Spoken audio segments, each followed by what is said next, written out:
Welcome to the Deep Dive. Today we're examining what you might call the invisible revolution.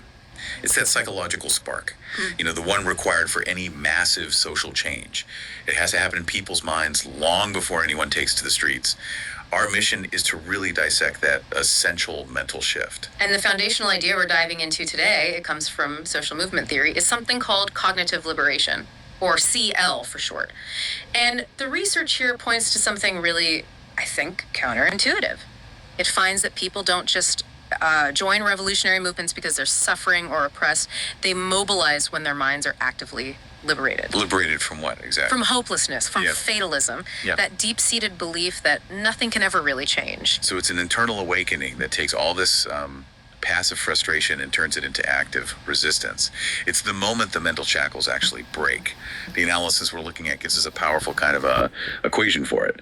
Cognitive liberation equals mental freedom from fear, plus the genuine belief in the collective power to change the existing system. Exactly. Both parts are critical. Okay, so let's unpack that. If cognitive liberation, or CL, is the goal, what are the specific ingredients needed for this mental liberation? The theory seems to break it down into three core components. Yes, and you can think of them as steps, really. They build on one another. The first one, and you could argue it's the most difficult intellectually, is the recognition of injustice, a moral awareness. What does that mean in practice? It's that radical moment when you realize the systemic oppression you're facing is not natural. It's not inevitable. It wasn't, God-given. It's when the way things are just stops being acceptable morally and politically. That makes sense. But is recognizing the injustice truly the hardest part? Or is it what comes next, overcoming generations of established power? That is a critical distinction. And you're right, just seeing the injustice is often not enough. I mean, history is full of populations who knew they were suffering but stayed passive. So the second pillar is absolutely vital. Developing a belief that change is possible, a sense of efficacy. So hope. It's hope, exactly. And it usually needs an external trigger. Maybe a political opening appears, or a powerful new leader emerges, and this is a big one, you see successful protests happening somewhere else. It fuels that feeling of, we don't just deserve better, but we can actually win this. And once you have those first two pillars in place, the moral recognition and then the belief in possibility, the third component seems to be what finally solidifies the action, which is a sense of personal and collective power. Empowerment. Precisely. That's the psychological tipping point. Individuals stop seeing themselves as just isolated victims. They start to feel that they matter, that they are part of a collective. They realize they are not alone. And that their collective action can genuinely transform the system, not just, tinker around the edges. It really underscores why this concept is so important. Without cognitive liberation, even populations facing the most intense oppression might stay silent, all because they haven't reached that second pillar, the belief that they can actually succeed. And what's fascinating is just how universal this concept is. CL is foundational to so many fields revolution studies, liberation theology. It was the psychological engine in anti-colonial movements, the U.S. Civil Rights Movement, Pan-African resistance. It's everywhere. And this is where we can apply this theory to a really specific, critical case study from the research, the Ethiopian context. The analysis highlights that CL has played a huge role in various national struggles there, notably the Oromo movement for self-determination, the 2005 protests, and of course the powerful 2014 to 2018 queer room movement. And if you look closely at the history, the earliest leaders, say the founders of the Makatulama movement or the Oromo Liberation Front, they first went through this profound inner transformation themselves. They weren't just planning strategies, they were actively rejecting the centuries-old imperial narrative that tried to erase Oromo identity. The power of their CL was this courageous recognition that the state itself was built on an injustice.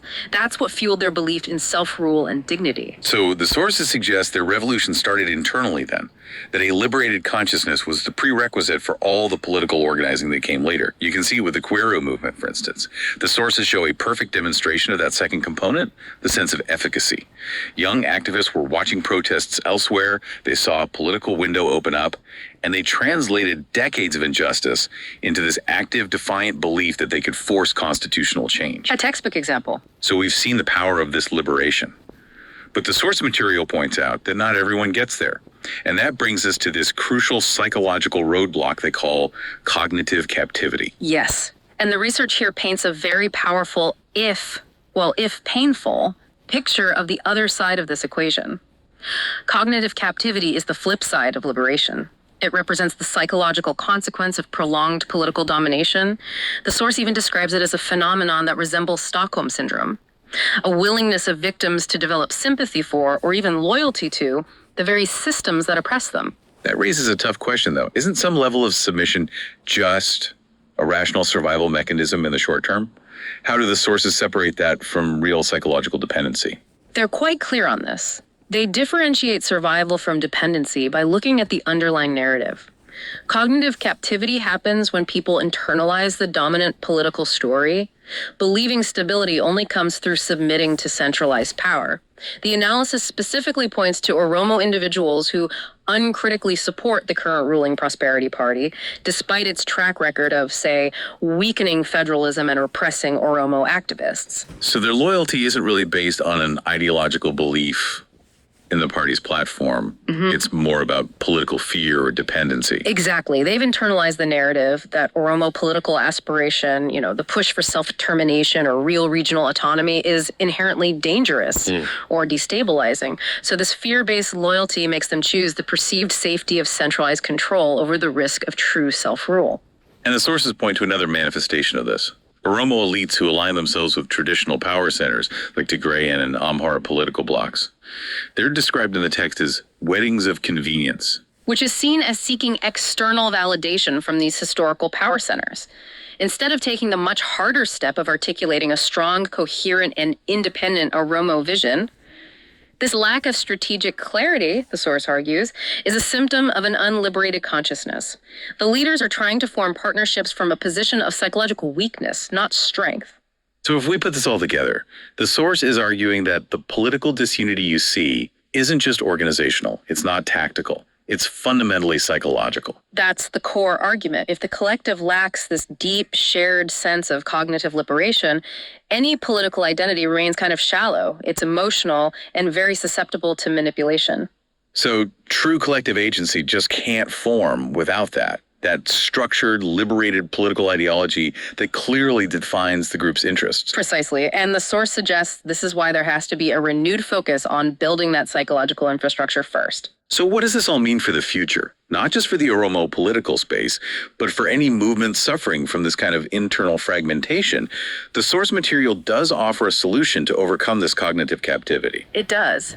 The proposed way forward is a renewed project of cognitive liberation. And this means shifting the focus to internal development. Through comprehensive political education, achieving real ideological clarity, and sparking a sustained grassroots awakening. The goal is to secure a political future that's firmly rooted in Ormuma, the foundational Oromo cultural and political philosophy, but also, of course, in democracy and justice. This research really shows that for any major societal change, whether it's a regional struggle in Ethiopia or a broader global movement, the revolution has to happen in the mind first. You just can't build a new political reality on top of an unliberated psychological foundation. It won't hold. And so we'll leave you with a provocative thought to consider. If cognitive liberation is identified by researchers as the core engine for sustained political change, does that mean the majority of time, effort, and funding in political organizing should shift entirely, away from physical protest and electoral campaigns and toward long-term ideological education? And if so, how quickly can mass psychological change actually be achieved across a fragmented population? Thank you for joining us for this deep dive into the psychological foundation of social movements.